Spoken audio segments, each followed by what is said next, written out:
Hello friends, আজকের ভিডিওতে আমরা দেখব যে হোয়াটসঅ্যাপের অটো ডাউনলোড কিভাবে বন্ধ করতে হয়। যখন বন্ধুরা হোয়াটসঅ্যাপে আমাদের কেউ ফটো বা ভিডিও পাঠায়, তখন আমাদের ফোনের যদি ডাটা অন করা থাকে তাহলে সেই ফটো ভিডিও অটোমেটিক আমাদের ফোনে সেভ হয়ে যায়, গ্যালারিতে সেভ হয়ে যায়। যদি আপনি হোয়াটসঅ্যাপের এই অটো ডাউনলোডকে বন্ধ করে রাখতে চান তাহলে আজকের ভিডিওটি সম্পূর্ণ দেখবেন। এই ভিডিওটি দেখে আপনি খুব সহজে আপনার হোয়াটসঅ্যাপের অটো ডাউনলোডকে বন্ধ করে রাখতে পারবেন।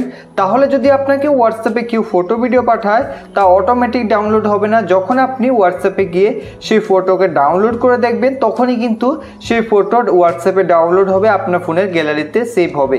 তো এখন হোয়াটসঅ্যাপের অটো ডাউনলোডকে বন্ধ করার জন্য সবার প্রথমে আপনি হোয়াটসঅ্যাপকে ওপেন করে এখন এখান থেকে থ্রি ডটে ক্লিক করবেন। তো থ্রি ডটে ক্লিক করার পর এখন এখানে আপনি দেখতে পাবেন সেটিংস। তো এখান থেকে আপনারা সেটিংসে ক্লিক করবেন। এখন এখান থেকে আপনারা স্টোরেজ অ্যান্ড ডাটা তার উপরে ক্লিক করুন।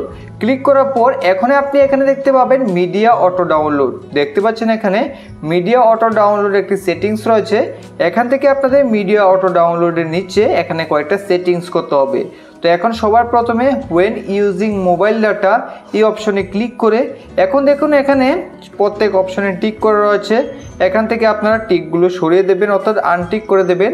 তারপর এখান থেকে অকের উপরে ক্লিক করবেন। ঠিক সেম প্রসেস এখানে আপনারা দ্বিতীয় সেটিংসও ক্লিক করে করবেন। তো এইভাবে আপনি আনটিক করে তারপর অকের উপরে ক্লিক করবেন। এখন এখান থেকে আবার তৃতীয় সেটিংসে ক্লিক করে এখন এখানে যেগুলো টিক করা রয়েছে আপনারা আনটিক করে অকের উপরে ক্লিক করবেন। বাস এই সেটিংসটি করে দিলেই এখন আপনার হোয়াটসঅ্যাপ থেকে কোনো ধরনের ফটো ভিডিও অটো ডাউনলোড হবে না। যখন আপনি সেই আপনার নাম্বারে গিয়ে যখন আপনি সেই ফটোকে ডাউনলোড করে দেখবেন তখনই কিন্তু আপনার সেই ফটো আপনার হোয়াটসঅ্যাপে ডাউনলোড হবে এবং গ্যালারিতে সেভ হবে। তো এইভাবে খুব সহজে কিন্তু আপনি আপনার হোয়াটসঅ্যাপের অটো ডাউনলোডকে বন্ধ করে রাখতে পারবেন।